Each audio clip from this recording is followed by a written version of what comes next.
Didn't you have a problem like that already? Like a youth gang? Yeah, but they weren't after drugs. That was pretty scary. That was about a month ago. It's been quiet since then. But you know what? I really wish that the legislature would allot us some money, and then we'd get some of those high-intensity lights outside. Yeah, the quartz things. We had them in Chicago. They really cut down on the break-ins. And we put in a big sign that said, "These premises protected electronically by an instantaneous hookup to our local precinct." Oh, wow. Chicago, that's the big time, though. I mean, I bet you even had bars in the windows, right? Uh-huh. Yep. Sounds like you're on a tight ship. Well, we had our problems, but we had good people. Why'd you leave? Oh, restless, I guess. Restless?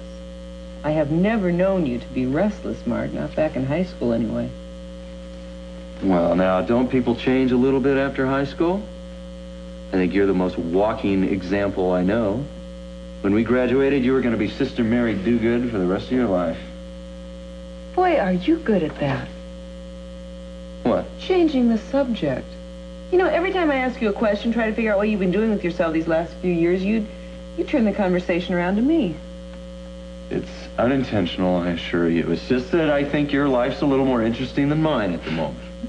I mean, this clinic's the most exhilarating thing I've done in a long time. Boy, I wish you could stay, because when you leave, it's back to depending on the volunteers from the hospital, and there are days when they just can't come. Well, I'm glad to be able to fill in for the time being. Do you have any idea how long you're going to stay in Santa Barbara? Well, I have a few more interviews here and down in L.A. I get offered a staff position, then I'll weigh that against Boston and Philadelphia, and then we'll see. Well, that is an impressive list to choose from. You're a popular guy, aren't you? Not with everyone. I got it. Figueroa Street Clinic. Yeah, this is he. Are you sure? No, of course, I'll come. Where are you? No, wait, let me get... I'm gonna write this. Uh-huh. I'll be there as soon as I can.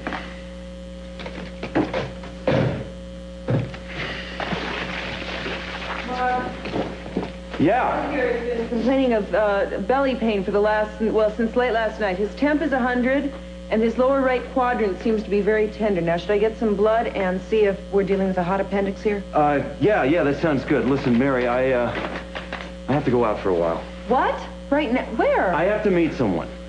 Mark, right now? I mean, I need someone to cover the front while I do the blood work. I know, but I told the guy that I'd get there as soon as I can. I'll be back as soon as possible, all right? All right. Mary, I'm sorry. I'll make it up to you. No, go ahead. I'll manage. Fine. I'll talk to you later. Okay, Charlie, look. What we're going to do is we're going to take a little blood sample, all right? Now, it's not going to take very long, and you're hardly going to feel it. Then we go and send it to the laboratory. They come back to us and tell us if there's an infection or not. Now, you take them right in there, and I'll be with you in just a minute.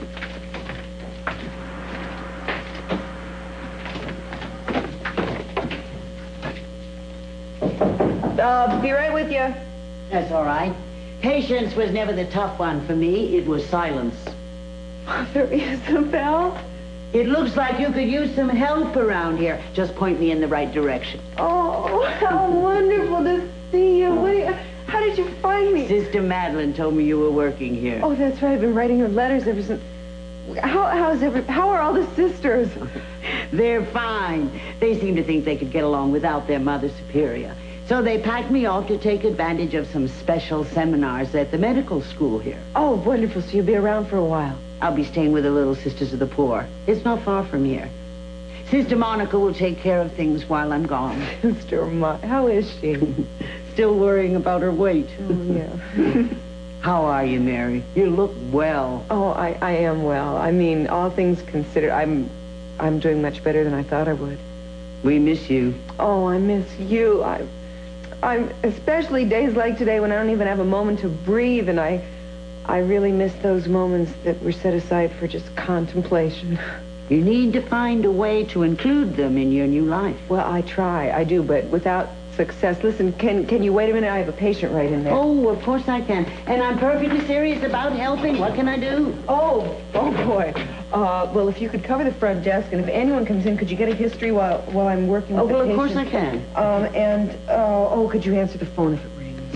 Yes. Oh, good. Where in the world is that tubing? I just saw it.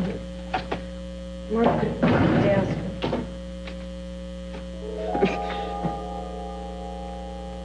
Selby detective.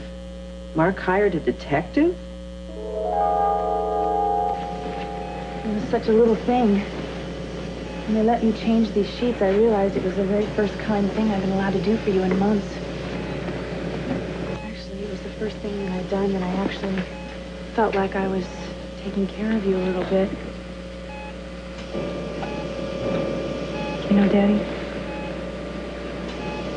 I can sit here and I can hold your hand and I can talk to you. But it made me feel like I really haven't done anything. And I felt like I wanted to do something more active or something, I don't know.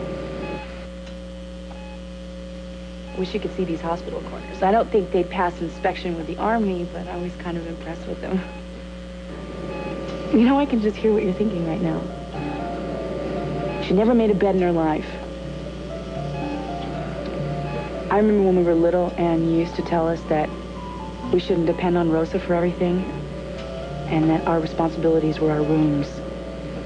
And mine was a disaster.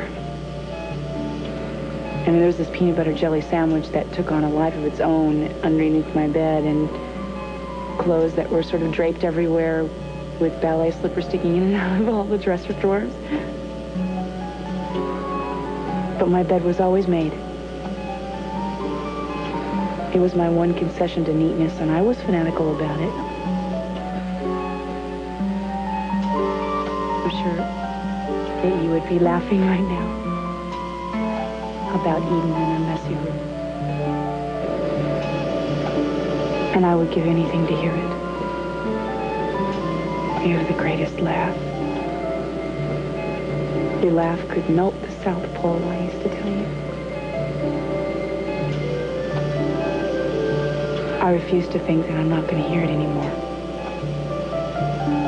That's what I'm living for. To hear it again. She didn't do it. She couldn't have.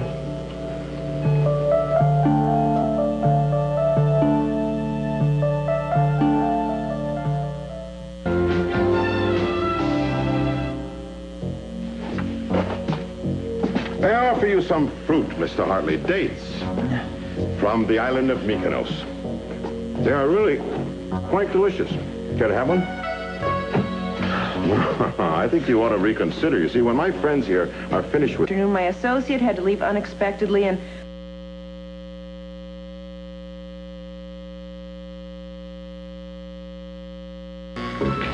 Attach the wires.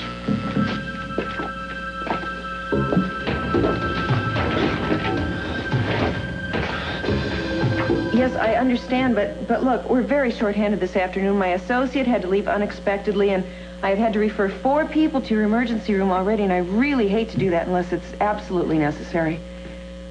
Well, look, if you could send anybody, I mean, just even for an hour or so, I'd really appreciate it. Thanks.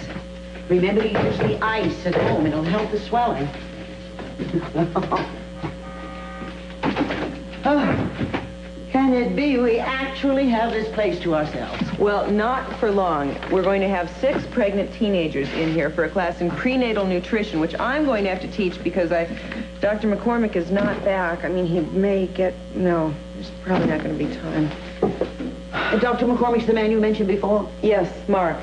He's an old friend of mine. He's a wonderful doctor, but he went out of here unexpectedly a little while ago, and he frankly left me in the lurch. You have no idea where he could have gone? No. He had a short phone conversation with someone. He talked about meeting somebody, and it was strangely abrupt.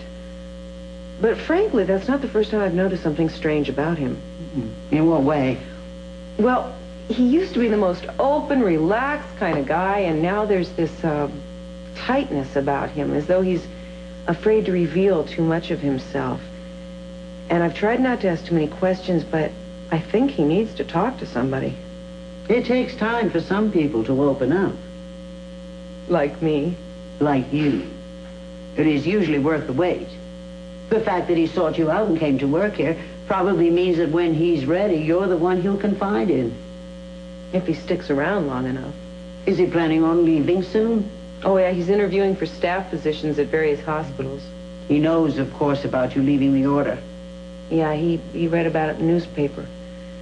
When my sister was raped, there was a lot of trial coverage, and one of the stories was about me leaving the convent.